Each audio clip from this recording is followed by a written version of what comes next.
Hey, can you guys hear me? Not sure that you guys are talking. I can't hear a word. We are, we are, Jerry.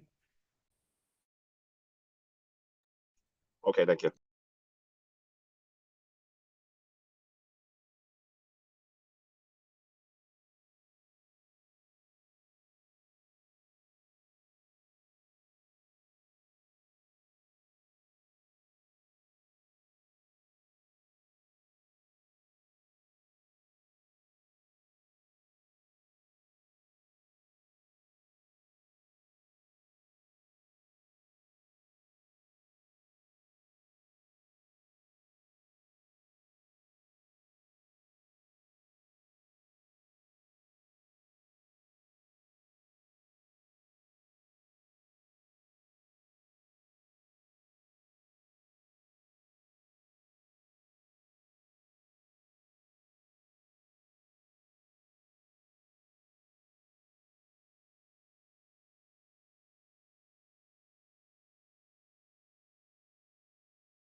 Can't hear anything. I Pat, can hear you. I can hear you. Okay. it's back. Thank you.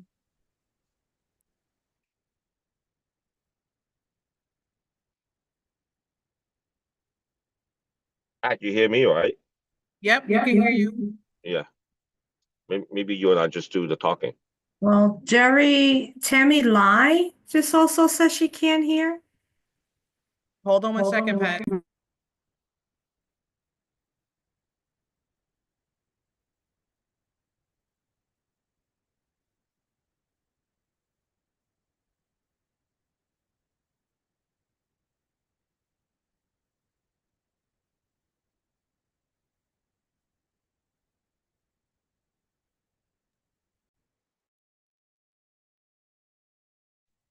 Jerry, can you hear us now? All good. Thank you. You're welcome. We'll continue calling the roll. Jamie Freed, Daniel Kaminsky, Roberto A. Martinez, Gabino Morales, Maria Roca, Sam Sierra, and Faye Walker. Thank you. We have fun. Okay, great. So we will get started with the first presentation, which is the application for Express Bus. So I believe this is your time. And there is a mic that you can grab, or Natasha, can they use that, the standing? Oh, you want to use that one? Okay. Because if we have questions, we'll have to use we'll use the other one. Okay. And you can stand at the. Make sure your mouth is. Oh, thank you, thank you. Hi, good evening, everyone.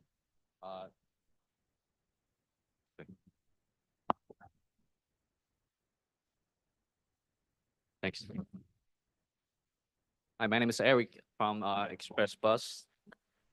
We are charter companies headquartered in North Carolina, and we want to offer affordable commute service between Brooklyn and Northeast Philadelphia.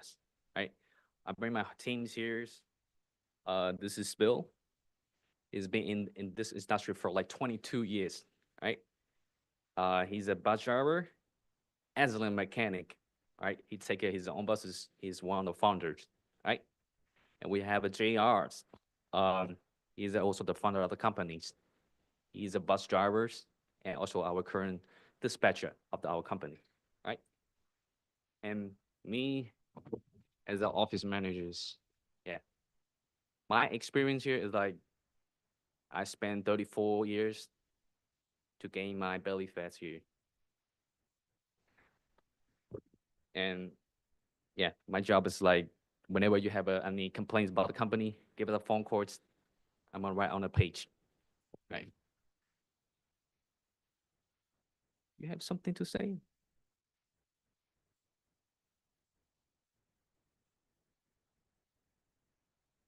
Oh, you're tall enough. You can just stay right here. You have to speak on the microphone, so just be careful with the wires here, and just have them come up. And maybe it's okay if I can just jump in, specifically the address.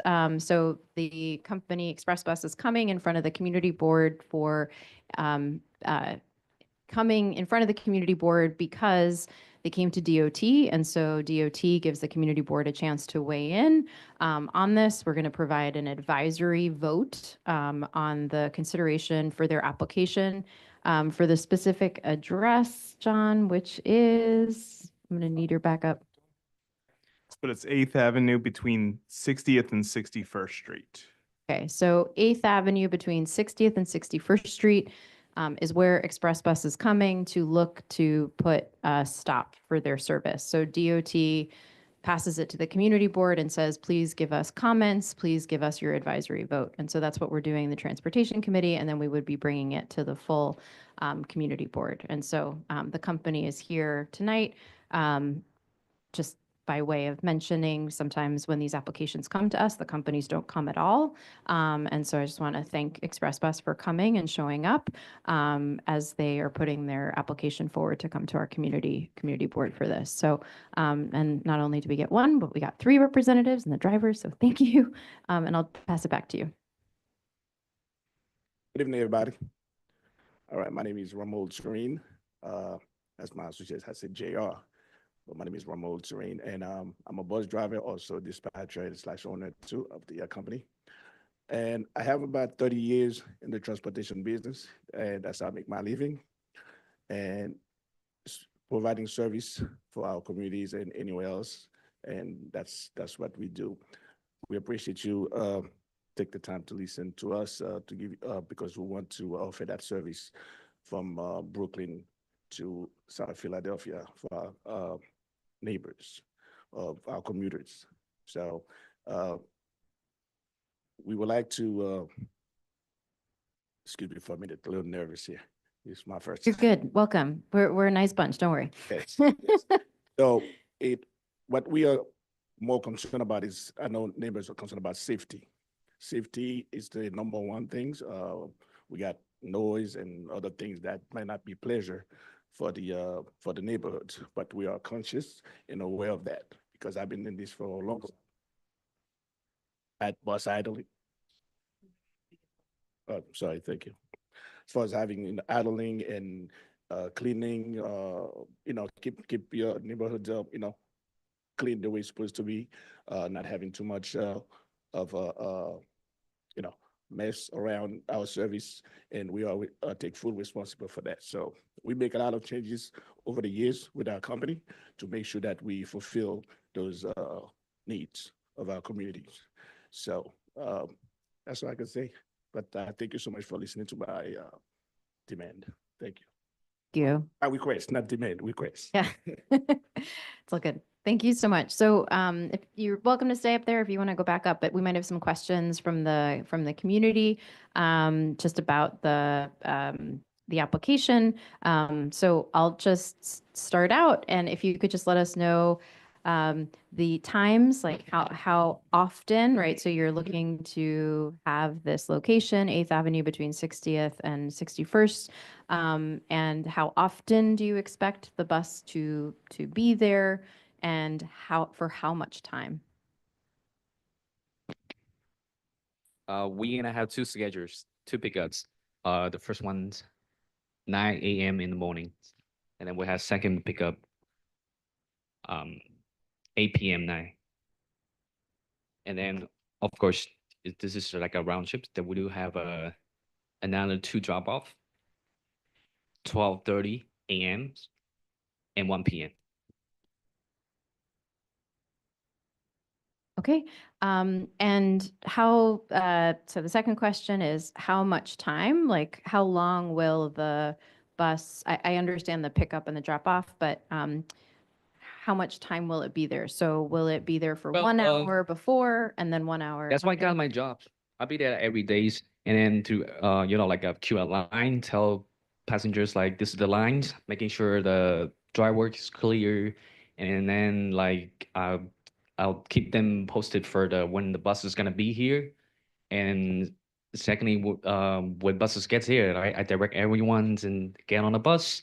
So I would say maybe it could be less than 30 seconds, but hopefully, but when we do like because we do have like accessible buses to lift in the wheelchair things. If this case happens, it might take like 5-10 minutes. That's it, and we just needed 5-10 minutes. Yeah. Okay, and then is it going to be during the times that you're not there? How will you reserve the space? How will you make sure that the space doesn't get used in other ways? Oh, that's why we have a training program for each of our drivers, and we will tell them when you get there, like if you don't see like office personnel there, like they have to call the, of course, JR, the dispatcher, the managers of the drivers, to report that he or she needs an assistant there. But on the lines, driver they can help instruct the passengers to get on the bus. Yeah. Okay, maybe will you block the spot with something? So what we're trying to avoid is if cars are in the spot that you need to pull into, will it create, double parking? Oh no, I mean, yeah, that's why I'll be here. I'll be there, like, and then of course, the other guy, we do have a backup to making sure that when there's a car there, like we communicate with the resident there. Like, for my observations, the resident from that community, like the specific locations, there's a lot of the people that speak the Mandarin Chinese, some of them Spanish, and yeah, we speak all the language that they need. And then we try to be like approaching to them, talking to them nicely, telling them what's going on here, and then we do have a bus permit, and then to tell them to move the cars, not occupy there like maybe like 5-10 minutes, just telling them the same story I just told everyone's here. Okay, well, I'll pass to other people if you want to ask any questions. Okay, I'll go next and ask a couple quick questions. First, you mentioned that your company's in North Carolina, but you're here, and you mentioned that being available for customer service. If we call your number, are we gonna get routed to you or down to the folks in North Carolina? Oh, you can go both the office number or my direct numbers. I live in Staten Island. Um, that's why, like I say, like they bring me to the team. Yes, yeah, definitely. If you get permits granted, yeah, I can talk about price with my owner. And the next question is, I noticed I went on the city's permit thing and I saw you also had a permit in Manhattan. Are you looking to move your service from Manhattan to here, or are you adding us as an additional location for your service? Just additional locations. Yeah. All right, cool. And then following up on what Katie mentioned about the blocking the bus stop, I know in some other areas there's been issues where some of the charter companies will be there for a long time, you know, waiting for passengers. And I'm very relieved to hear you saying that it will typically be 30 seconds to a minute or 5 to 10 for the accessible buses. But I would just encourage you to make sure that when you are this stop that you're proposing to do is double the length of a typical one. So I would encourage you, if you do get there a little early, you know, move forward toward it so that the other buses can still pull over. And Of course. yeah, and I would also ask if how you're gonna plan to deal with the city buses, because the 9 a.m. pickup is this spot is shared with the B70. So there's 6 buses an hour then. How do you navigate who's getting on your bus, who's getting on their bus? And I have my transit apps installed. So I'm making sure I check them real times. Let's say like 5 minutes, the bus, 2 minutes, the city bus is coming. Of course, they have a first priority. And then I'm gonna call the drivers like, are you down a corner or something? Like just waiting there, like when after the city buses pass, then we bring the buses over there. Yeah. all right. Is it in the same location as the current bus stop? Is it doubling? So it's doubling as the same, it's in front of, Soccer Tavern. I don't know, I'm just looking at Google Maps, but it's in the same spot, between 60th and Yes, 61st.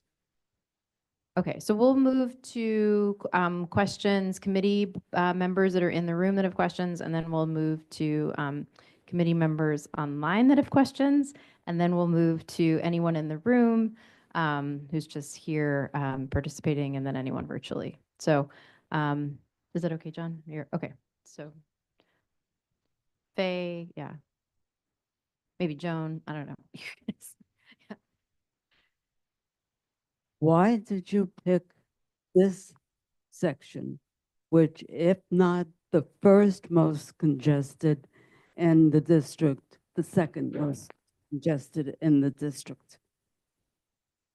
'Cause the location is like exactly just next to the subway stations and the train stations. Like we're not only concerned about the 8th Avenue and 60th Street, but we also take care about like who live in like 5-10 miles or radio like around that locations. They be able to take a subway stations and get there like it's really convenient for that.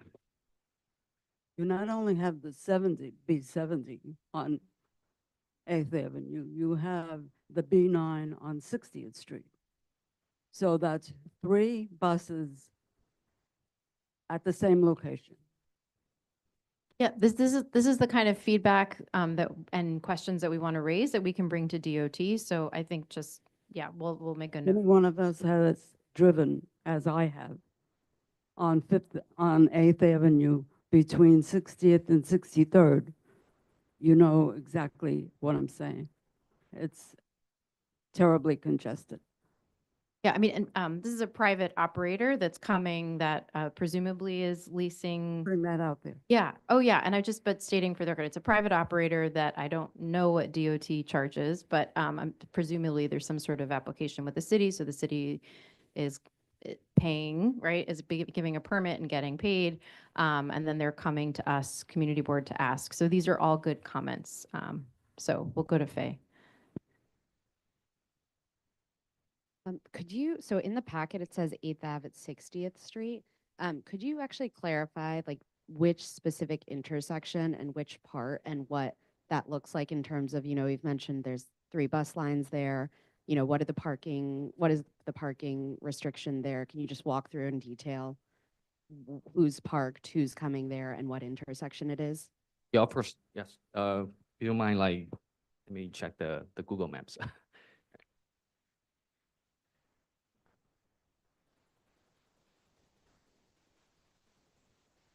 Okay, if it helps, on the application they sent, it says the location is 8th Avenue from 60th to 61st Street, closer to 60th Street West Side.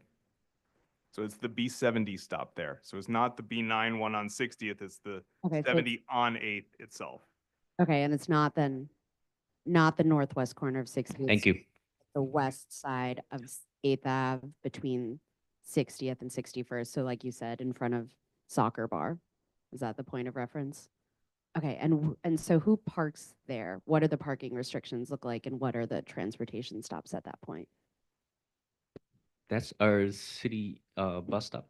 And then from my perspective, yeah, just the city bus stop.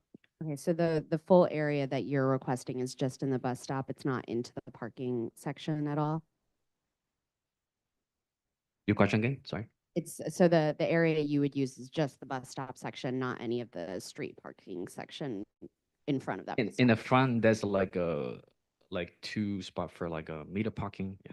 Okay, great. And one last follow-up. So I know you mentioned kind of the plan if there is a bus using it, if your bus is pulling, if there's a public bus using it, if your bus is pulling up. Right. So that would be, you're the on-site, you're the dispatcher, you're communicating with the drivers. Yes.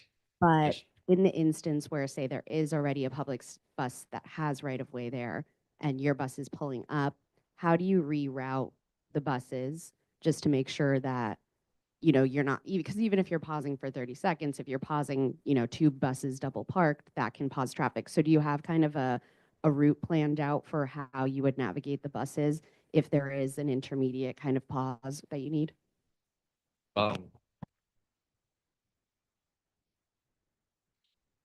Thank you. Normally when we get to that situation, so we will direct our buses to go park somewhere else until it's time for the pickup. So we know the area is a bus stop, so we're not gonna have our buses sitting there while, you know, be congested. So what we usually do, we send the driver to sit somewhere 5 minutes before we pick up. That's when he will come and pick up and go. I guess the follow-up is there a specific spot that you have in mind as kind of that backup? Just because I know that we mentioned this is a pretty congested area where there often are people parked. So is there, you know, a backup spot that you know is easily accessible to you all?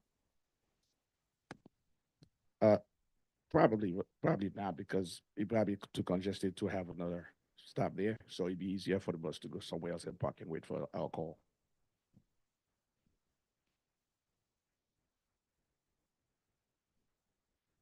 I think there might be another committee member who had a question. Sorry, George in the back.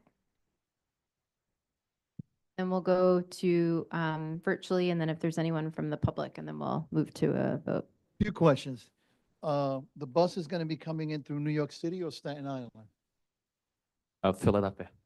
Right, but from Philadelphia, how does it get here? Through Staten Yeah, Island? go or through New York Staten City? Island. Okay, and then how many, you said 2 trips per day, and you said like you're going to say you're going to park somewhere else. There are parking wars in that area. Where are you going to park?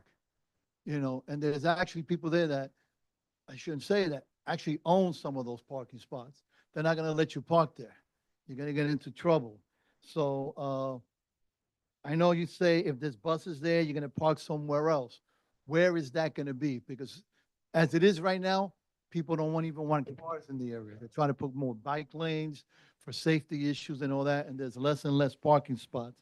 I'm not against you. I just want to know.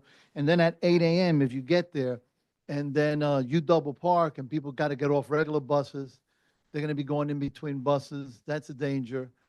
And that's an issue. Not against you, but it's just, these are concerns for that area. Because again, that area does not want any more cars. They're trying to get rid of parking spots. We Okay. Yes, that's a very nice questions, but that's why we stated that we will have the bus park somewhere else, because we're very concerned. Well, it's, We actually we negotiate with the gas station like the 7th Avenue 65 streets. They offer our temporary layoff spots. well, usually we know the area is congested, so we can't stay there. So what we you see me, I've been doing working in New York City for almost 20 something years, doing buses in and out. So I know how New York City congested, how the residents wants to have space for them to move. So we're very conscious of that. That's why if the buses cannot find those parking spot in the way it's supposed to be, we will direct the driver to go somewhere else. There's other places, we don't have a specific location that the driver will go, but he would not be anywhere in that area to add to the congestion. So if the bus leaves at 8 a.m., 9 a.m. 9 a.m., what time does it get there? like 11 o'clock. No. It's going to leave at 9 a.m. What time? 15 minutes beforehand.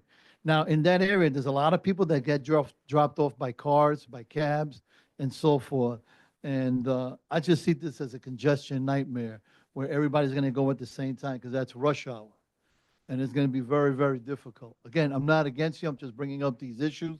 I don't know if you've thought about them with people getting off. And when you say it's price, a good price, what is that price? How much is it to go from here to Philly?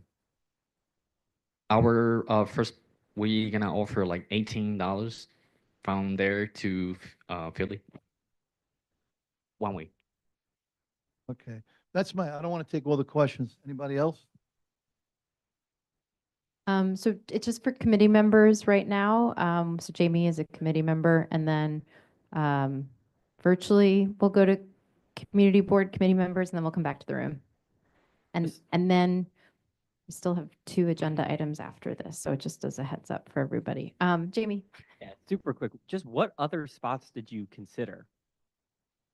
what other locations were you considered for this for Brooklyn? Or the- 8th Avenue, 55 Street, 55th. Yes. You didn't consider anything off of 8th Avenue? Like 7th Avenue, 60th Street.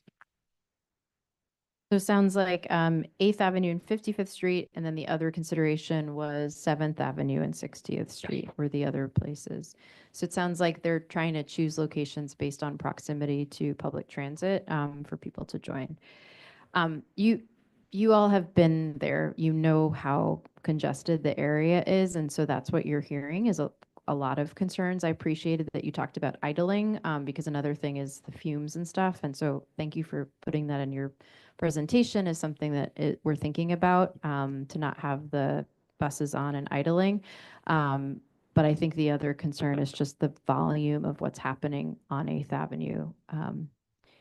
Is there any other committee members virtually that put their hands up?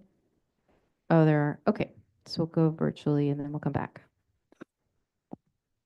Jerry, you can unmute yourself, please.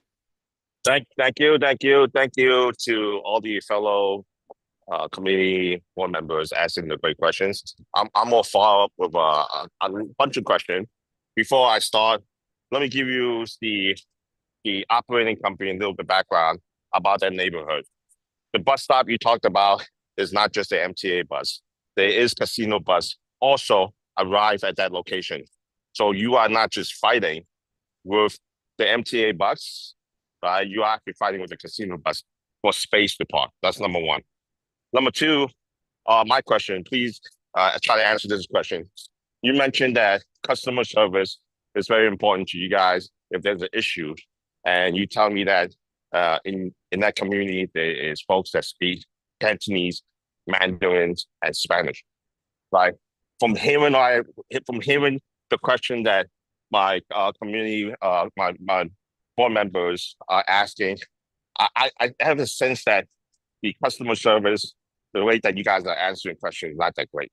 So my question is, my first question is, how many of your staff currently are Asian that speak Chinese and Mandarin and Fujianese? Like our driver, right? So you only have one driver that speak. You got one driver that speak Cantonese, Mandarin. How about your customer service line?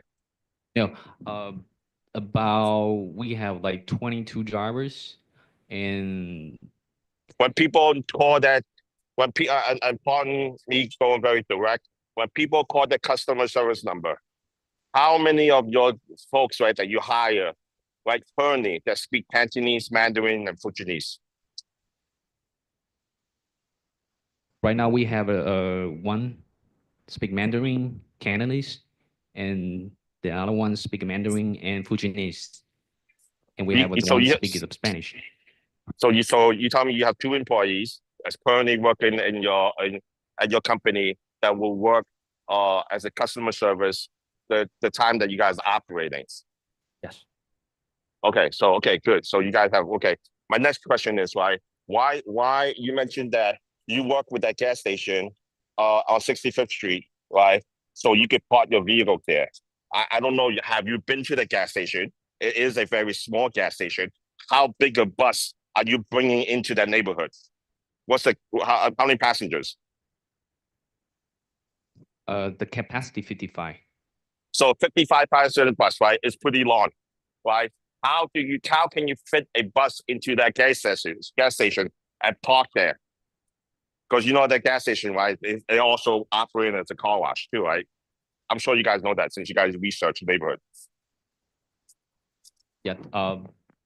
We, from my perspective, we've been here, we've been there. Like, I'll see the curbside there. Like, we can temporarily like release the passenger there.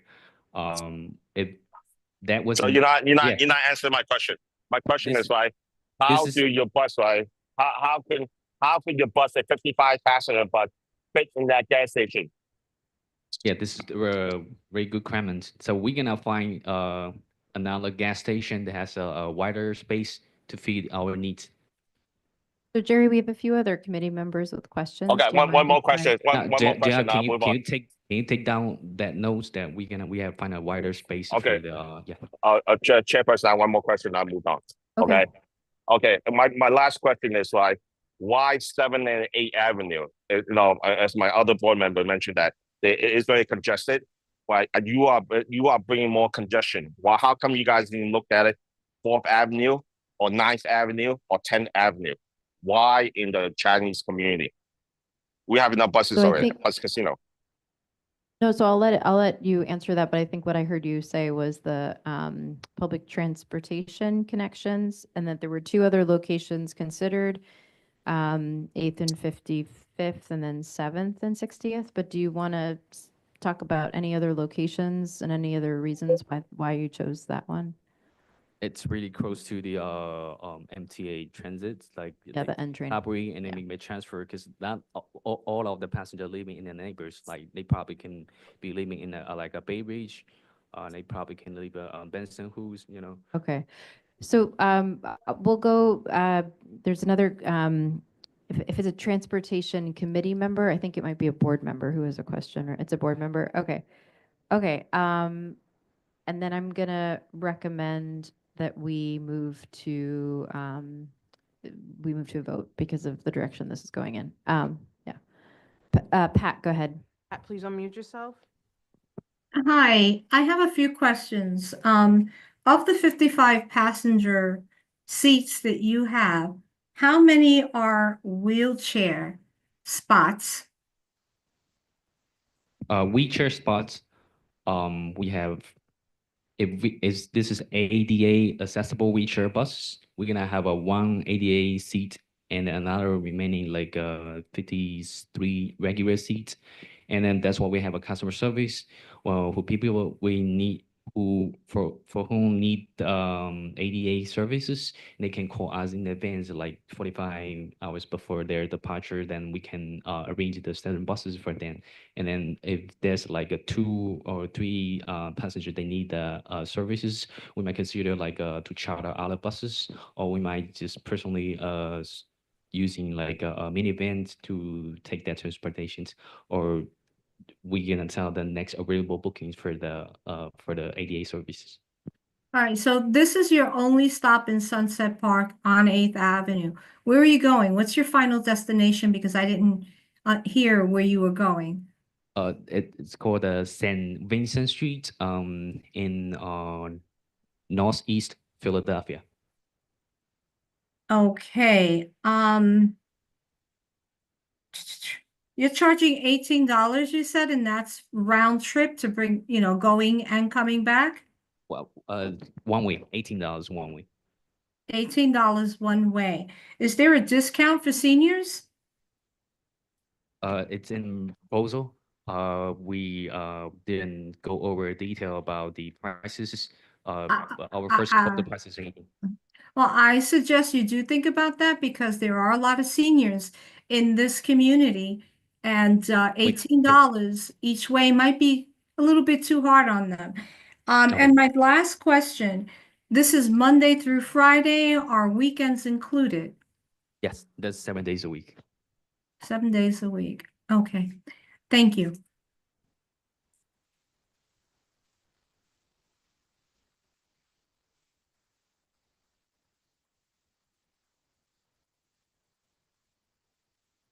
All right.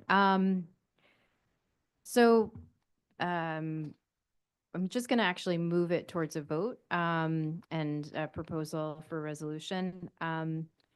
So I think just to say the experience of the people who are coming to the community board and the experience of people who show up and ask these questions is because they really care about the neighborhood and the experience of people on the street and crossing the street and accessibility. And they know what it's like, right? Because they're living here and working here and moving around.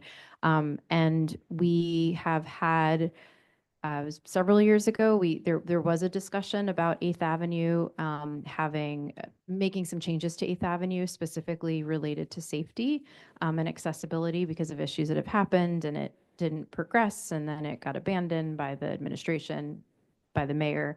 But just to say, like, dealing with safety and congestion on 8th Avenue and 7th Avenue is a major unresolved issue. So I just want you to understand, like, you're coming and asking about like your location, but we're all thinking of this as like a system and a whole like corridor, and that's why we're really concerned. So that's the context in which I am going to put a proposal forward, which then can be seconded by someone, and then it can be discussed and we can make changes to it. And this is only for the committee members. So just if you're on the transportation committee. The resolution that I would be introducing would be to recommend a different location for this bus stop, one that takes into account congestion, and that so when the board would like, the resolution is to consider a new location that considers less congestion and a clear idea and location of where the bus will be parked when it's not parked in that location, so we have a better understanding. So that can be seconded by someone.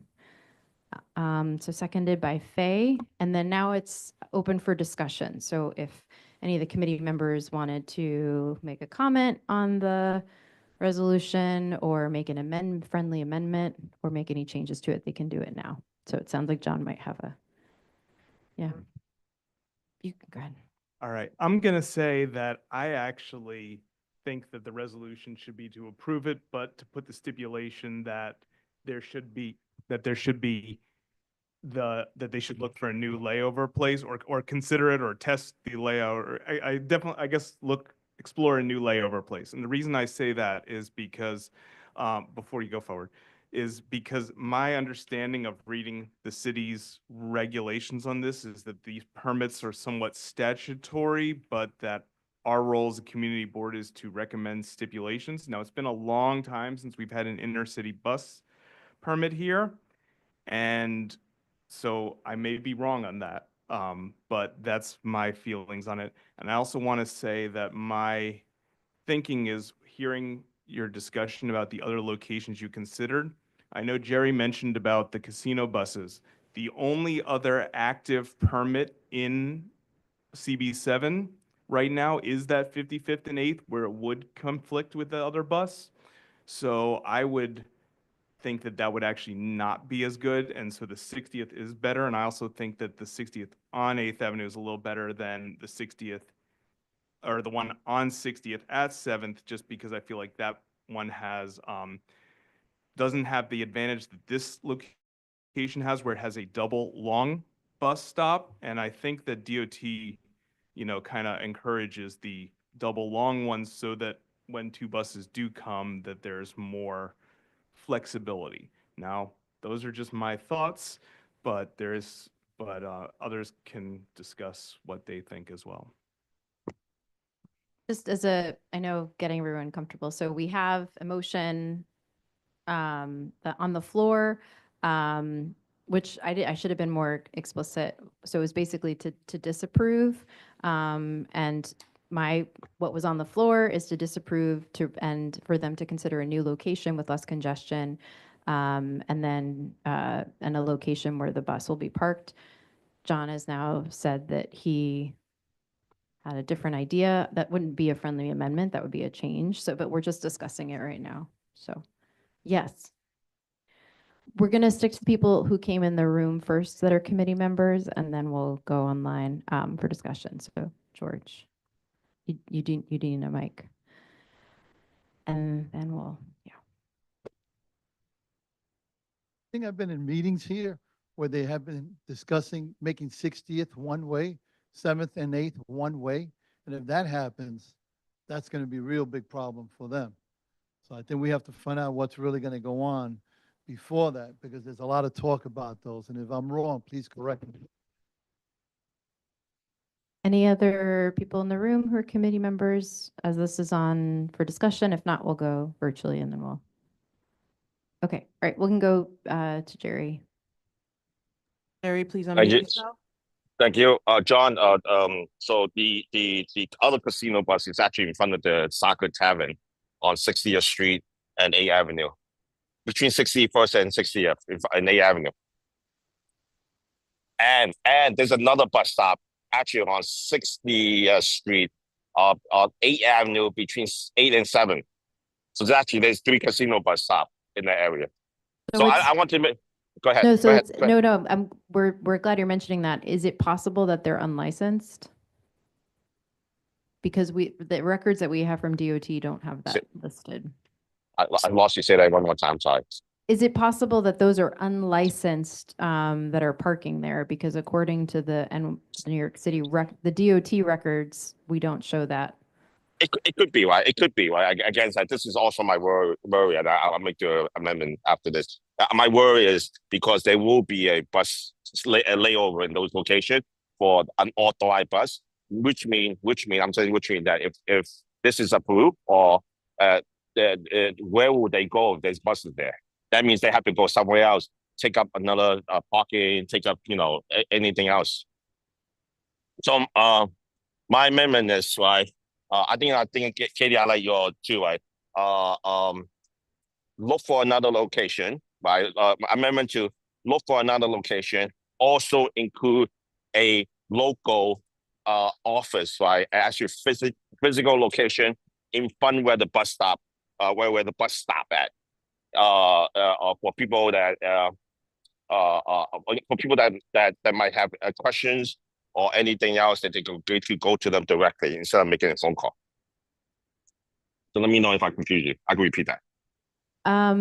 So your amendment is that they would have a physical local office in front of the location or near the location. I don't think of that as a friendly amendment just because of the possible implications and burden that I wouldn't know to make a comment on. And so I wouldn't accept that. Okay, how about my amendment to for them to come back, do the research, and figure out other location other than the 2 location on 8th Avenue or 7th Avenue, because double parking and everything else too much for take another bus in. The MTA bus can't even go through there. Okay, so I don't think, that's basically what my proposal had been. So I don't think it's an amendment, but I think we'll leave it standing. So I'm gonna move this towards a vote, and we would do this by roll call, not unanimous consent, but it's still open for discussion. So if you had another question, Faye, you can ask it and then, okay.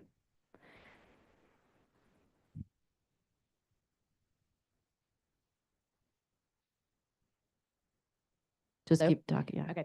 Just speaking to Jerry's point, I guess I wonder if there's value in specifically laying out the criteria that we would want in reevaluating the location, right? So saying explicitly that we're interested in understanding the curb space available, the parking available, the distance to transit. What are the other points that have been mentioned? Like ease of access to a layover location. So just putting that into writing that that's what we care about. Less congestion, okay. Okay,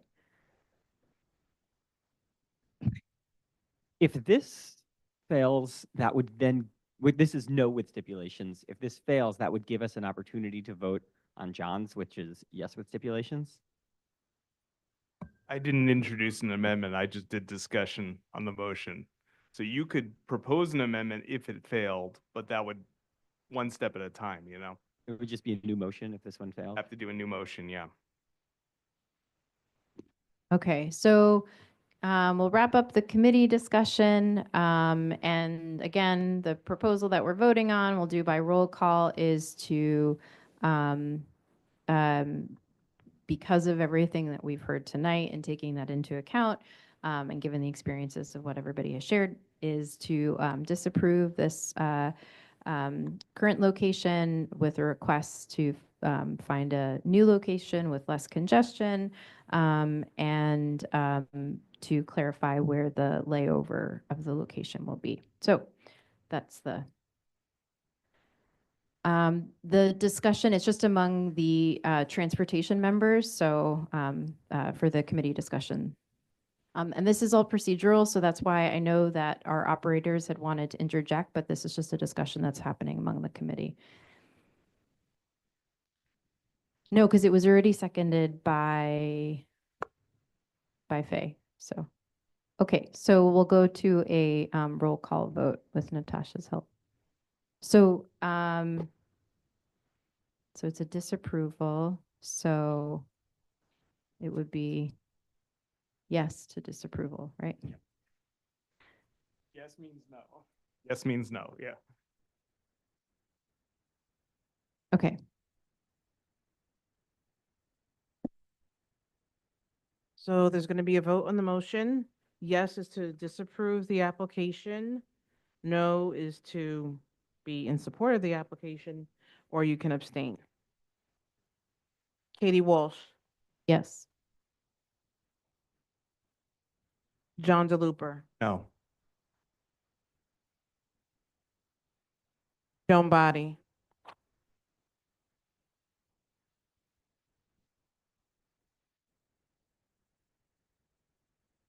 George Cadona,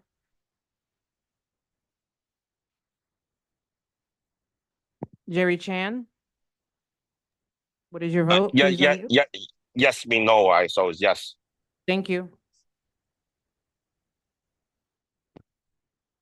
Jamie Freed,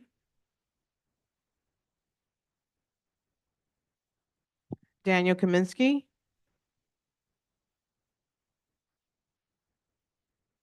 Roberto A. Martinez, Gabino Morales, Maria Roca, Sam Sierra, Faye Walker.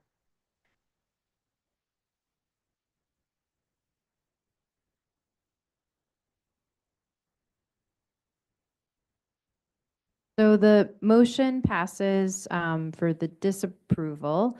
And the recommendation is that a new location is considered with less congestion, and where the layover of the bus will be parked is clear for everyone. Do you have another resolution that you wanted to introduce? No, because now it's done. We voted. We voted. Okay, we voted.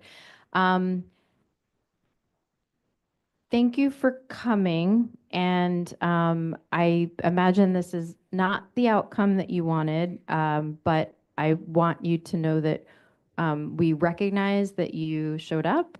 We recognize that you came with your group, your entourage, and we want to find a way to find a location that can work. And so maybe this could be a follow-up that we will provide to the Department of Transportation and have another opportunity to do this again. Okay, thank you. Thank you. Thanks for all the comments here. Like, but even like this, the outcomes, but I do have my opinions about the constructions.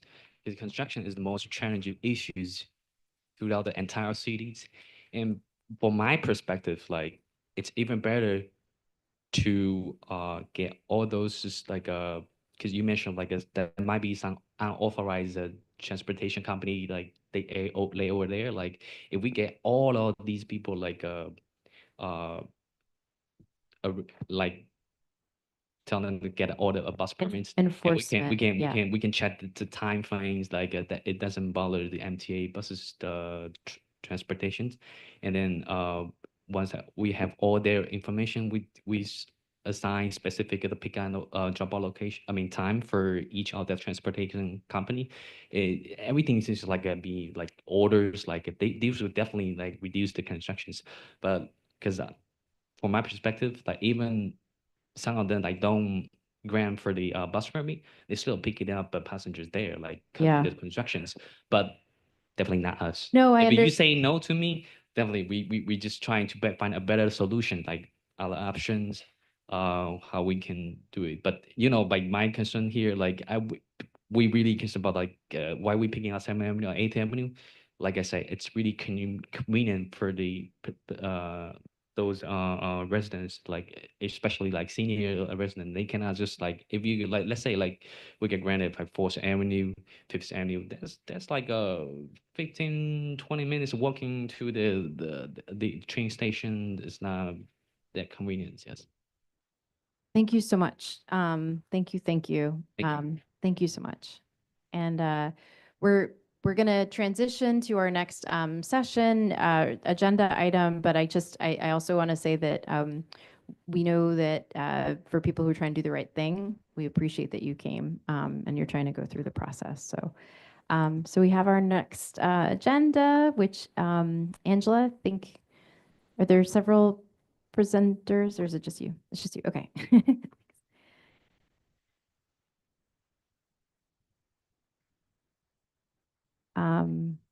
Great. Okay, so do you want to take the podium at the front and then do you have a presentation that you wanted to share or? Okay, does that work?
Okay, well, I'll just, I know we're going to pull this up, the presentation, but I just want to offer that Angela will introduce herself, but I will introduce her first just to say she's a Sunset Park neighbor. She has many hats involved in advocacy around safety and accessibility. It's one of the ways that I met Angela is she does a Safe Streets March every year, and she'll talk a little bit about that. But again, being from Sunset Park and doing this work, we're really happy to have her here to be able to give us some pointers on things to think about as community members in the Transportation Committee. So is that working okay? Okay.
Thank you, Angela. And you have to talk very close to the mic. Thanks. Oh, oh boy, this is okay. Well, thank you for having me. This is my very first presentation in front of a community board. My community board, as Katie said, I'm a native of Sunset Park. It's a little bit intimidating up here. But what I'm going to do is talk to you about the good work that my colleagues and I, May's in the back. Hi, May. May's a colleague of my business. And I'm going to give you a little background about who I am and what the business has been up to and why you might find it useful and helpful, I hope. And I hope to leave you with some tools. I hope to leave you with some maybe confirming some ideas or some feelings you might have had about the streets that we wander, that we walk around, that we use. It's definitely changed, as I'm sure you all experienced. So we just want to have like some, confirm that and talk about some changes and maybe leave you with some tools to see how you can navigate the streets moving forward, especially with in our neighborhood, in our community board, all the challenges that we have to face. So I just came back from a conference. I was a speaker at a conference called Equity in Motion. And I sat in an ADA seminar, and so I want to practice what I've learned. And so for those who maybe have some visual impairments, my name is Angela. I'm a middle-aged woman. I have olive-skinned, curly hair up to my shoulder. I'm wearing a t-shirt with a manatee on it because that's the vibe I want to feel today. The world needs more manatees. And it says the Manatee Cycle Club. I have navy blue pants on, and I'm standing in front of a podium in Community Board 7. So I hope that we can get more comfortable about acknowledging those folks who don't have or may have some loss of ability, and I want to be better at that. So thank you for allowing me to do that. And this is also the first time that we are, Natalie? Natasha, nice to meet you. My assistant, my helper here, we're going to go through the slides. She might be wondering why Galileo is on there. a 17th century astronomer, while we're talking about safe streets here in New York City, Galileo actually is there because the name of my company, Por si muove, which was on the newsletter that the community board sent out, is a quote from a Galileo. So I just wanted to give you some context about why he's there. If we go to the next slide.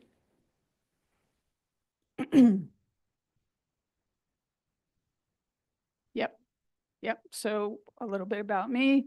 If you are my age, you might remember that chalk drawing on the street or somewhere around my age. This is when us kids used to go out and play stickball, and we used to play stoop ball, and we used to play skelly. And if you click one more time, you'll see me and my siblings. I'm the one with the yellow arrows, got a little pout on my face. And if you click one more time, I'm going to tell you more about me. So as I mentioned before, I'm a native of Sunset Park.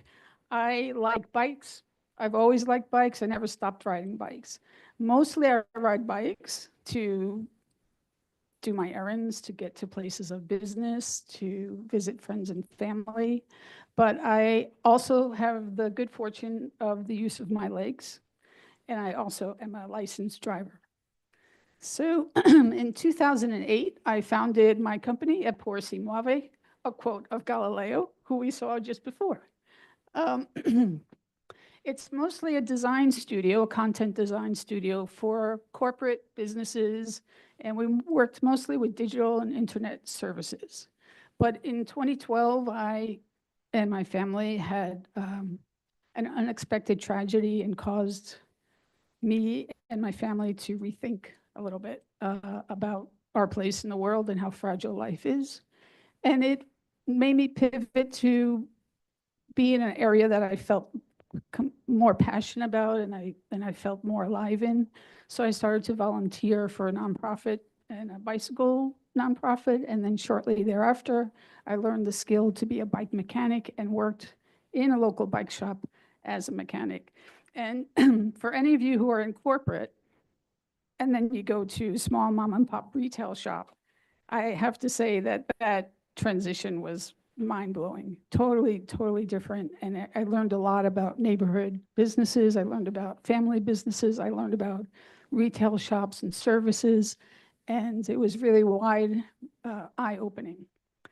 So after that, a few years later, I started Get Women Cycling, which is also a program that was on the bulletin that the community board sent out. And shortly thereafter, I began my career in community service and in urban mobility. Get Women Cycling, which I just talked about, was started in 2015. And mostly we provide services to help in femme inclusivity in the world of cycling for health and better communities. And gotcha. Locomo was just started. It came out of Get Women Cycling, and it officially was formed last year. And it's really more about all street modalities, right? So it's not just female expansive audience, but all genders, all modalities, not just bikes. And it's really about education and outreach and community engagement. So we go next. So in the next few slides, we're going to talk to you about what it is that we do. In terms of community outreach, you'll see a bunch of pictures there, I hope.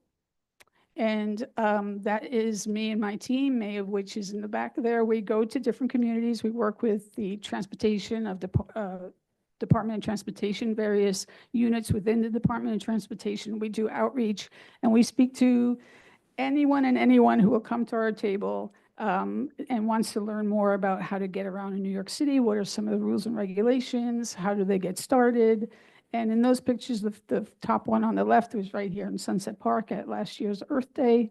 And then we go throughout the boroughs and we talk to people who operate vehicles, people who ride bikes, the elderly, the youth, everybody and anybody. As I mentioned before, I got certified as a bike mechanic. So the other thing that we find really important to do is to provide the skill of learning how to troubleshoot your vehicle, in this case, a bicycle. We don't have dashboard lights when something goes wrong. So we really have to pay attention to sounds, and we have to know how to prevent certain mechanical issues like flats. And if they do come, we have to fix them. And more recently, I don't know who here is familiar with the bike buses. Anyone know what a bike bus is? I see one person, two people. It's sort of new to New York City. It's been in existence since 2020. It started in Spain. And the idea is for children to be able to ride their own bikes to school.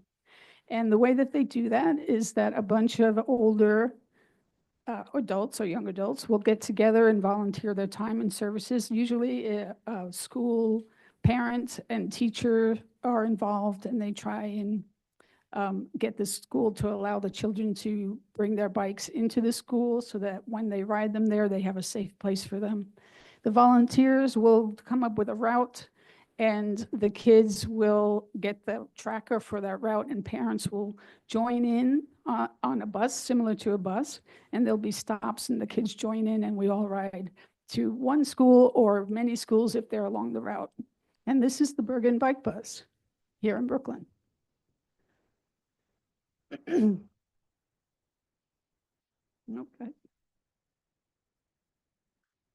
So this is a friend of mine who, if you click one more time, sent me this picture. And this picture that's her bike underneath the chassis of that Expedition, I believe it is. That was the second time she was struck by an SUV at an intersection in less than 18 months. And if you click one more, this is my friend, Jose. He passed away in 2019 when he was struck by a speeding car at the intersection of Coney Island Avenue and Avenue L.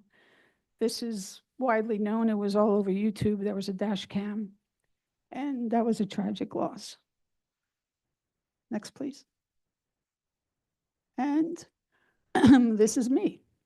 This is me in 2020 after being struck by the woman in the middle when she was making a left turn going east.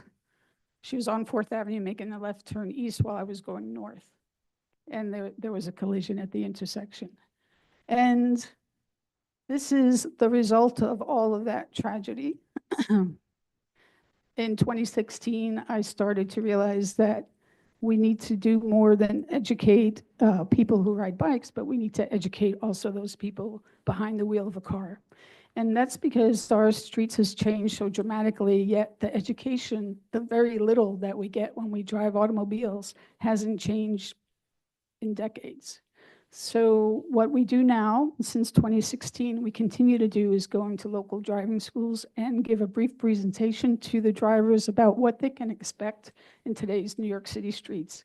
And it's not just about people on bikes, but it's just about anybody who is traveling in any way, shape, or fashion in a public space. We talk about people with less abilities who are not as able as some others may be. We talk about families like those on the bike bus who bring their kids now on their bicycles. We talk about the supersizing of automobiles and the limitations of those automobiles because of their size. We talk about the socioeconomical aspects of traveling and how some people need a vehicle because they live in transportation deserts and need to find a way to get to work or to the hospital, and they may not be able to afford an automobile.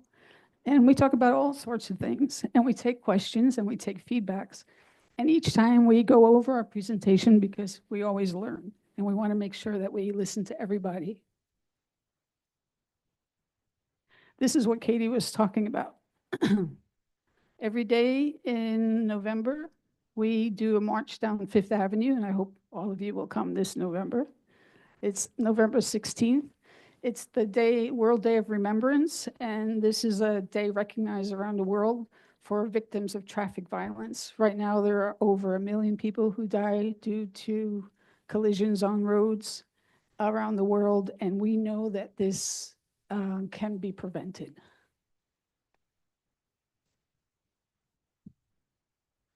So quickly, I want to just shift it a little bit. That's the background. That's what we do. That's our expertise. But I want to just talk to you now about maybe what you've been experiencing and your daily travels on the streets. And that is that they're changing dramatically, as you may or may not. No, you definitely have felt it. This right here is a picture taken not that long ago on Fifth Avenue in Sunset Park. There was a new, I don't know if it's a law, I don't really know the legal terms, but it was a quality of life directive from the city council or the mayor, where police officers were now going out and ticketing people who misbehave on the road. In this case, the officers there are ticketing a couple of delivery workers who were riding on the sidewalk, and they're pulled over and getting a summons. And this was also taken not that long ago. This was in March on 8th Avenue. And this speaks a little bit about what I was talking about before, the social economical impacts and how people who have families need to move around. The vehicle on the right is that Tesla truck. And the occupants of that vehicle was a father, a mother, and a small child. And the vehicle on the left is a father and a small child. And I don't think we have to say much about the difference in these types of vehicles, yet the purpose is the same, right? They're trying to get their family to a destination. Yet the vehicle on the left is actually not legal. The smaller vehicle that weighs 300 pounds, costs less than $1,000, is right now not legal. And the vehicle on the right, that's over $50,000 and weighs close to 6,000 pounds, is absolutely legal. And that tells us something is off. Because in the end, it's just two families trying to get to wherever they need to go. And I just want us to pause and think about that, because it really does take a toll on how we use the streets and how we think about streets. And this morning, I met John, and is it Herman? Herman? This morning, I was so enthusiastic about this presentation that I was up at 7:30, way ahead of school time, looking to see how the children on 3rd Avenue get to their schools. And I can't tell you, I was in complete awe and shock, really horrified, because this was just taken this morning. As I guess it's a mother and a child, were walking on their way to school at this one intersection of 60th Street and 3rd Avenue, where I've learned there are 4 schools and a daycare and a rehab. And of course, there's the Brooklyn Army Terminal, and there's the hospital, and there's the ferry terminal, and there's the train on the other side of 3rd Avenue. And if you flip through the next screen, this is what I witnessed. And I can't tell you how grateful I was to the 3 women who were wearing those visible vests with a little stop sign and trying to hold back the lanes of cars, which I think I kept counting them, and every time I counted them was a different number. I think I was in such shock.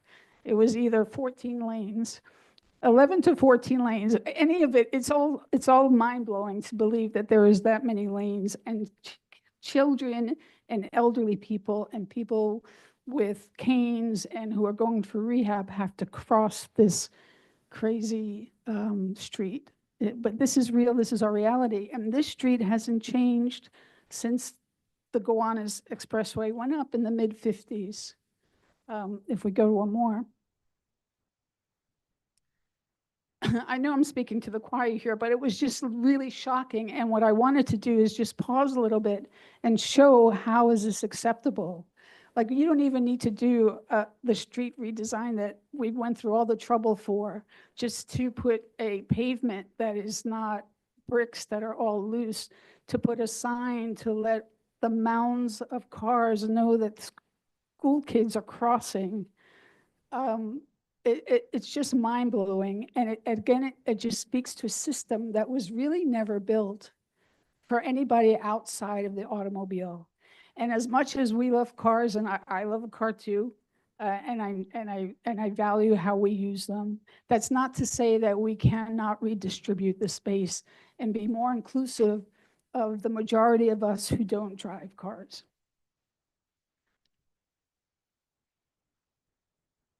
Okay. And this is just a close-up of a group of kids who are huddling because they didn't quite make it across. And they could hardly fit, they could hardly fit on the sliver of concrete that was given to them. And I like this slide, as awful as it is, because it also shows how small they are and compared to the massiveness of these machines that are just being allowed to drive freely through them or by them. So, of course, we have to talk about action now. And Katie asked me when we were talking if I could, maybe provide some tools. And I hope I can. I mean, it was really all quite shocking. And to tell you the truth, I'm almost speechless, but I will try and leave you with some tools. And I would like to hear if anybody has questions. And maybe before I exit the stage here, you will feel like you got something out of this little presentation. So, I mean, I think first it's what can we do? What ourselves can we do? And we ourselves can be more mindful of those around us. As I said, I teach people who ride bikes. I teach people who drive cars. I teach instructors of the people who instruct the people who drive cars. We're in all kinds of meetings with city agencies and communities. And really, if we just take a minute to pause and look around us and don't cast blame, but maybe be a little bit more compassionate and maybe be a little bit more mindful about what we can do, it's going to make a huge difference. And then I'm just going to put my glasses on. We need to find those transportation and equity experts, right? That when I was growing up, we didn't have them really. I mean, I'm one of the few that remember Gridlock Sam, who I loved. And I have a tool here modeled off of him, so I'll talk about that just in a minute. But there are lots of experts out there that are really studying how cities are being built. New York City is doing an amazing job redesigning our streets, as you know. Sometimes not quick enough, sometimes not in the best way, but little things is more than nothing. And so just find those experts. If you can't find those experts, reach out to us and we'll help you find them. That goes back to reading. I have a list of books for you guys to read about what you need to know about traffic engineering. Just to give you some of the titles, There Are No Accidents by Jesse Singer. That tells us that while we use the word accident with cars, it's not an accident because we have data that there are collisions and fatalities and injuries every year, every day there are, and we can prevent them. So that's not an accident. We know that they're going to be there. So that's worth reading. Killed by a Traffic Engineer. As a traffic engineer, wrote this book saying how when he was taught engineering, his priority was to get the cars to flow better and not safety. And that's something that we're still working with today. When driving is no option, and that is talking about people who are vision impaired, and while they may need to drive, they can't do it physically, and so they have to take these other modes of transportation, and we just need to be more compassionate and be mindful of that. So follow or join a group that advocates for your values. I know we're all short on time, but it is so critical that we do something. And if we can't be there physically, maybe, a friend who's passionate about it, get them there, or at least follow them on social media. Now everything is on Zoom or YouTube, follow up on the presentations afterward. Finally, or well, not finally, but speak about your concerns to your PTA and school administrators. There are 4 schools in that area that I spoke about. Why are they not doing enough? Why are they not screaming enough? Why is NYPD not there with safer school streets? It's insane that is going on left unchecked. And unless the community jumps up and down and rolls over and screams, the sad thing is that things won't change. So whatever we can do to help prompt you to do that, please do that. Report the dangerous conditions that we find to 311, the community board, your electeds. Report.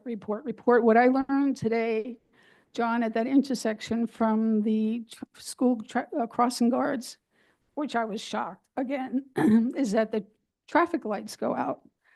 And one woman just started that post in September. She said it went out at least 5 times.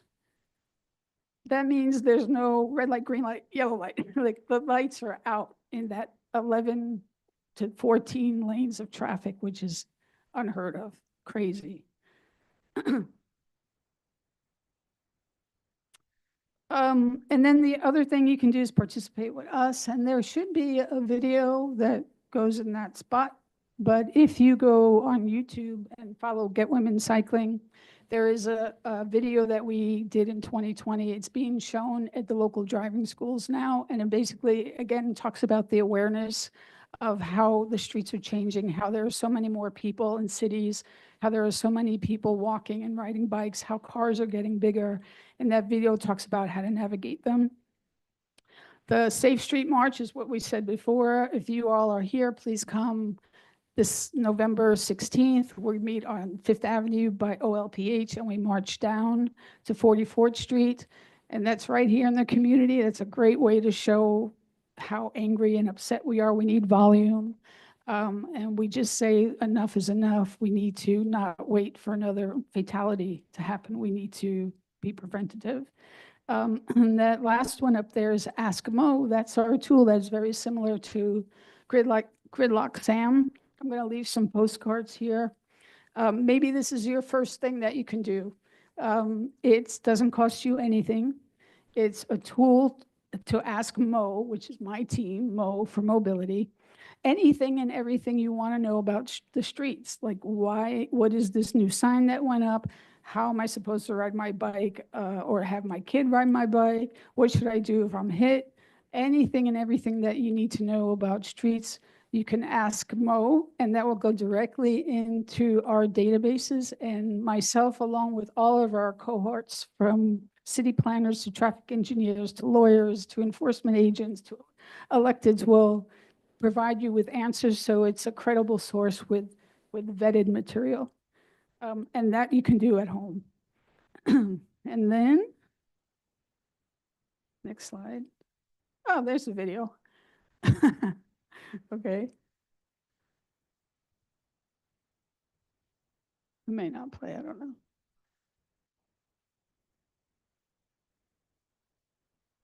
Okay, and then I think it's the end of the deck if you just want to go one more. If that's really small, I don't know, but that's my email address. It's Angela@GetWomenCycling. There's also contact information on these cards. So if anything comes up from now until the end of time, please just reach out, and thanks for your time. I hope that this was helpful even a little bit. But before I go, was there anything here that anyone that's bugging them or nudging them that they want to get off their chest?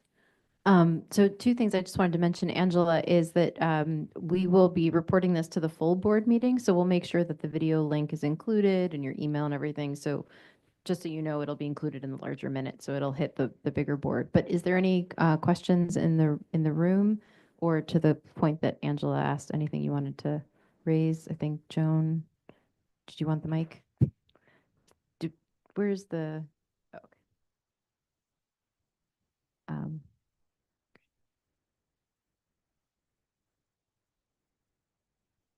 the driver, and at my age,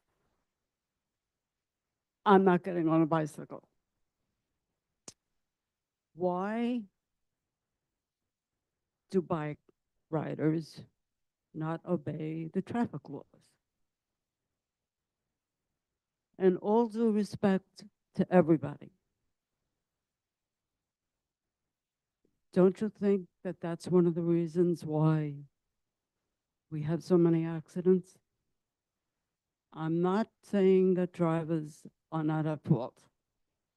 We are all at fault. The scooters, the mopeds, and I could go on and on. But bicycle riders do not, for the most part, obey the traffic laws. But that's a very common question, as you could imagine. And the answer is not a simple answer, but I would like to frame the question with, why do we maybe act in not the most responsible way? And by we, I mean the collective we, to your point, whether we're walking, whether we're driving, or whether we're on a bicycle, we all feel that we're at that moment in time when maybe we make the wrong choice. Quick answer, the rules of the road were made for the automobile. The automobile and bicycles are two very different vehicles. Collisions happen mostly at intersections. Most people who are hit and either injured or killed are hit or killed at intersections where the person on the bike is told to wait at the light. Basically, what happened to Jose in 2019, while he waited, he was killed. So a lot of people feel threatened when you're right next to a vehicle and you're seeing all these moving vehicles. And they feel like they need to go past that. The other thing is we don't have education. What I was taught when I was first learning how to ride a bike is go with the flow of traffic, stop at the stoplight.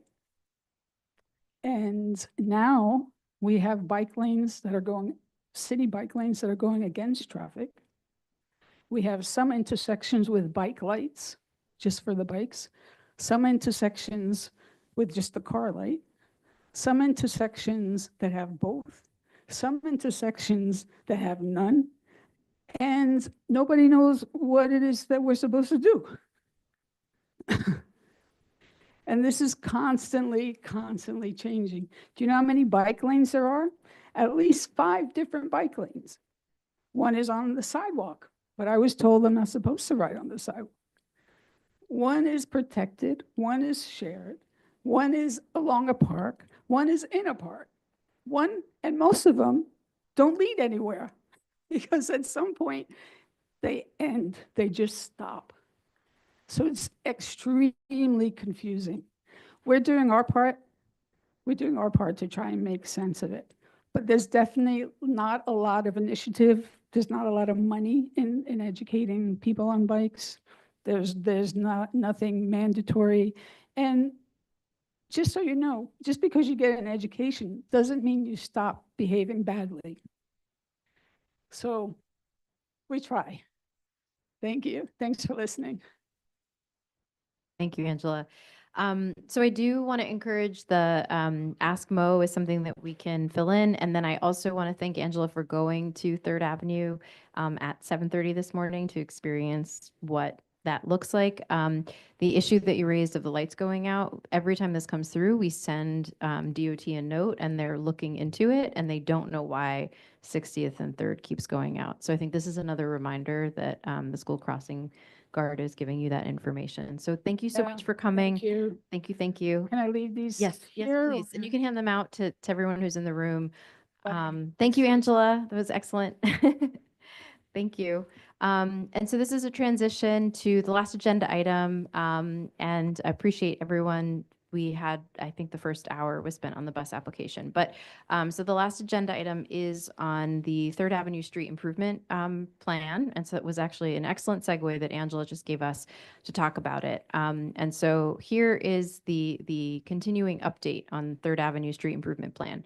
I'm going to recap for a quick second, and then I'm going to tell you where we are. So this community board went through the participation through a process, the DOT did, to solicit feedback and input on how to re-envision Third Avenue. That was running parallel to the BQE revisioning plan. Many of you in the room participated in that. That was back in 2023. So the outreach and planning for those meetings were in 2022. The engagement sessions were in 2023. And then they came back to us with a proposal, and the community board, this transportation committee, and then the full community board voted on the safest option. Design option 3 is what it was called. We voted on it in February of 2024 on design option 3, the safest option, and DOT was meant to come back with this built out, and they were meant to come in the spring of 2024. They delayed it to the summer of 2024. In the fall, we asked them for a meeting and said, you didn't come back in the spring, you didn't come back in the summer, you were supposed to do implementation in the summer and fall of 24. And they said in October, we're doing more outreach, we're doing more engagement. We don't have any timelines associated with the Third Avenue Street Improvement Plan. But we will do a little bit more outreach and feedback this fall, and then we'll get back to you. In March of 25, Jeremy, who's our district manager, was told by our DOT liaison, this was announced in the March community board meeting, that we should not expect anything on the Third Avenue Street Improvement Plan in 2025. So this is not the outcome that we want. This is not the response that we want. This is not what was committed and confirmed under this administration for Third Avenue. Angela just showed us pictures of this morning. We know how bad the conditions are. We know the safety concerns. We know what has impacted the terrible things that have happened on Third Avenue, and we need to see action. So there was following that March notification, Jeremy shared it in the meeting. 2 weeks ago, we called together there was a meeting, Community Board 7, we called elected officials together, and the community-based organizations that had participated in the BQE Revisioning Community Partners Program to tell everybody and give everybody an update. I just want to acknowledge, and I hope I don't miss anybody, the electeds showed up. So the representatives of the electeds office, Councilmember Avila sent someone, Shahana Hanif sent someone, Assemblymember Mantegnas, State Senator Andrew Gnortis, State Senator Zelnor Myrie, the Brooklyn Borough President, the Comptroller Brad Lander's office. I don't know if I'm missing anyone else. There might have been other representatives, as well as community-based organizations that had been the community partners for BQE.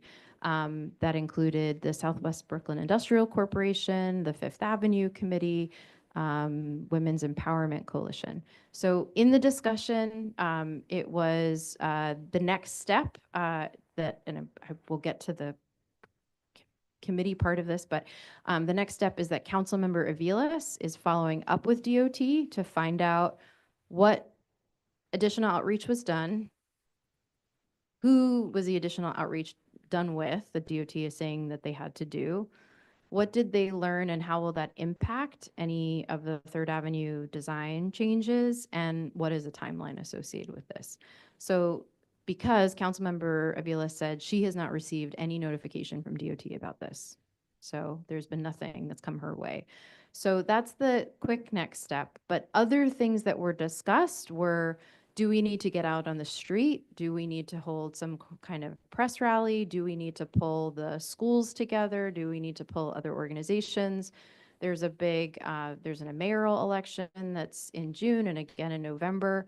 And I just wanted to leave, out of respect and courtesy for all of you, maybe we can just give ourselves 5 minutes for this discussion right now. And the question that I'm posing is, do you have other additional ideas on what we can do to keep moving what this community has been on the record for and wants to see, which is safety on Third Avenue. And so I'll open this up to any of the committee members that are in the room, any of the board members as well that are here, and then we can take any comments from the public. So any ideas and suggestions that we can capture, because then we want to be able to bring this to the full board meeting as well. We'll go to 8:15 for discussion. There's just a quick question. If memory serves correct, it was Brooklyn Chamber of Commerce who had some sort of feedback that was not particularly in line with what the, or I'm forgetting, essentially I'm asking like what the details were, and if Brooklyn Chamber and any of the organizations who were outreach to and was kind of the reason why this all, is there the possibility to work with them as a pressure point to move the thing forward? So we know because of public record that Brooklyn Chamber of Commerce came to our March board meeting after we voted on it in February, and they logged like in the public comment section of a community board meeting. They said that they hadn't participated. So the head of Brooklyn Chamber of Commerce is Randy Pierce. So Randy Pierce came and spoke about how he didn't participate and wasn't invited. And, you know, he's on the record for saying that. And then the next thing that's on public record is that DOT told us that they had to do additional outreach because of the Brooklyn Chamber of Commerce. So that's what we know about. But this design proposal is coming from DOT. So DOT has then done their follow-up with Brooklyn Chamber of Commerce. But we don't have any information about when those meetings were hosted, what they talked about, what are the material impacts on the design. We don't have, if they hosted any private meetings with Brooklyn Chamber of Commerce, we don't have any of that available to us as a community board. Would us reaching out to them or like having any sort of conversation with them make any sense, or inviting them to a meeting or anything like this? I don't know. Yeah, these are all ideas that we can put down if this is something that you wanted to suggest. I think it's DOT's design, so I think it would probably be with DOT, but any other thoughts or suggestions? Yeah. I'll throw something out there. As the community board, right, our role is advisory.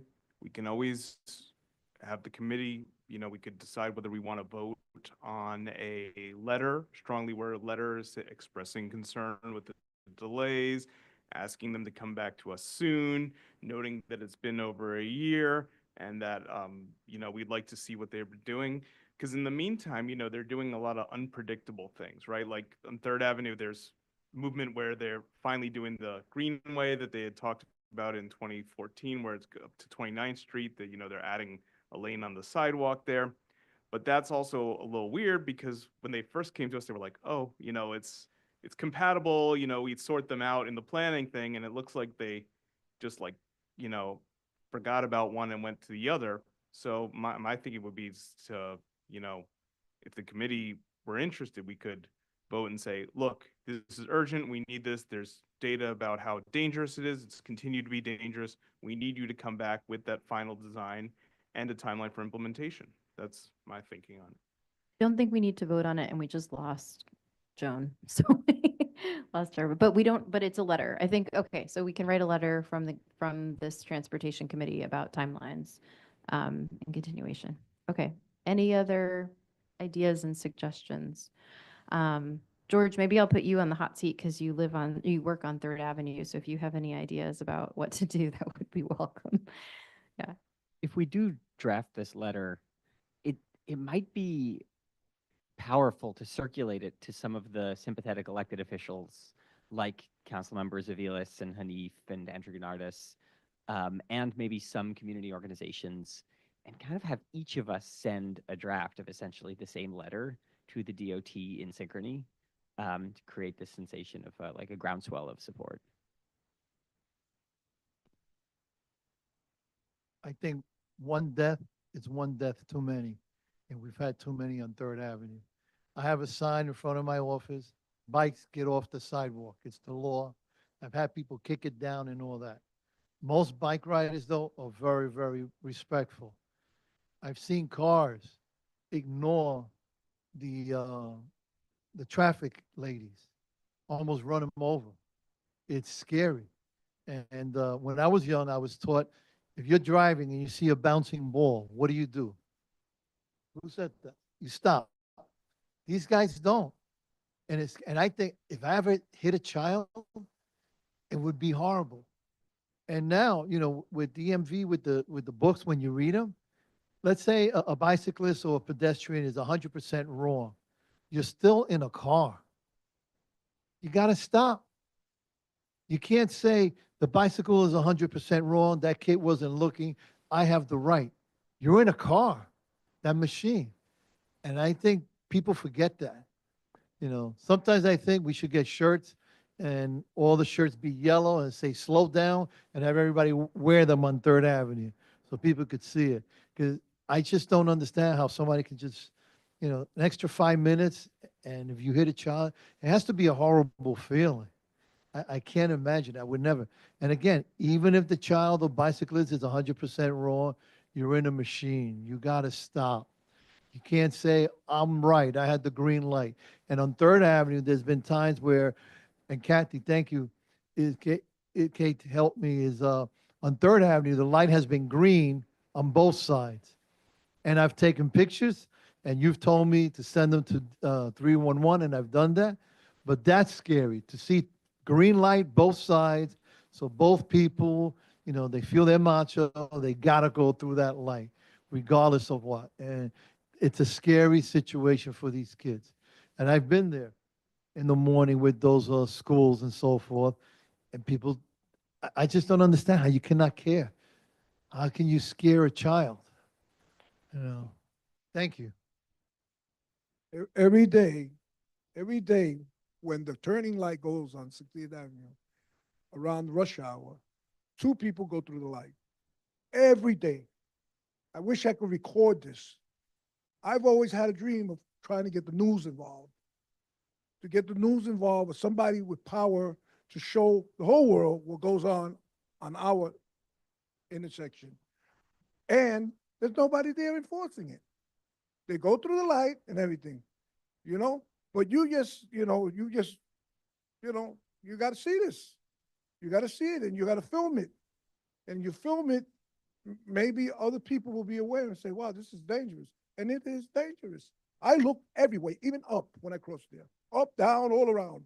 Yeah, so Terrible. no, so I think what you're also helping with is we should do another site visit. I think we should try for another site visit because we did a site visit with DOT last year. So the spring is usually when they do them. So I think, yeah, exactly. We should do that. Okay, this was exactly what we were hoping for. We just wanted to generate some ideas. If you think of anything else, Daniel's idea is around if in fact it was Brooklyn Chamber of Commerce is the entity that had the most resistance to this, like what is the resistance? Why is it? And understanding the design impact. Our understanding again is that DOT had that meeting. We just need to understand what it is and what it means for the design.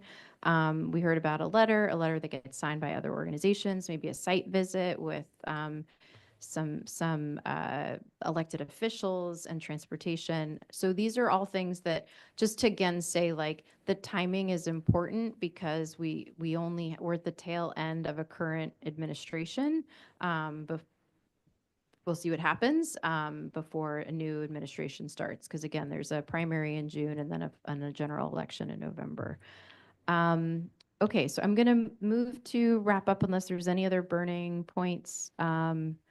And I will give everybody just a heads up. This has not yet been announced, but there is going to be a land use and transportation joint committee meeting on May 14th, and that's to talk about the last mile special text amendment. And we'll make sure you have those materials because the feedback is due to DOT on the scope by May 16th. So that's the May meeting, is this joint meeting. And then the second week of June, we don't have a date yet, will be our June meeting. And then because the Transportation Committee is so active, we try to give you the summers off. So our goal is to not have any meetings in July and August. So just May 14th to be announced, and then the second week of June. So thanks everyone for coming. Thank you. Thank you.